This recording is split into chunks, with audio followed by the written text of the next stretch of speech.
पूज्यपाद संत श्री आसाराम बापू यांची प्रकृती खालावत असल्याने त्यांच्या शिक्षेला स्थगिती देण्यात यावी अशी मागणी करणारी याचिका सर्वोच्च न्यायालयाने फेटाळली. पूज्य बापू यांचे वय आणि गुंतागुंतीचे आजार लक्षात घेऊन शिक्षा स्थगित करण्याची मागणी करण्यात आली होती.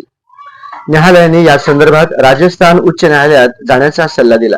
पूज्य बापू कथित बलात्काराच्या प्रकरणात जन्मठेपेची शिक्षा भोगत आहेत. अधिवक्ता राजेश गुलाब इनामदार यांनी पूज्य बापू यांच्या वतीने याचिका प्रविष्ट केली होती. यात म्हटले होते की पूज्य बापू यांनी 11 वर्षे 7 महिन्याहून अधिक काळ शिक्षा भोगली आहे. त्यांना हृदयविकार, थायरॉइड, आतडे आणि जठर येथे रक्तस्राव होत आहे. अशक्तपणा, मधुमेह, उच्च रक्तदाब, न्यूमोनिया यासह अनेक आजारांनी ते ग्रस्त आहेत. त्यांच्या हृदयाला ऑक्सिजनयुक्त रक्तपुरवठा अल्प होत आहे.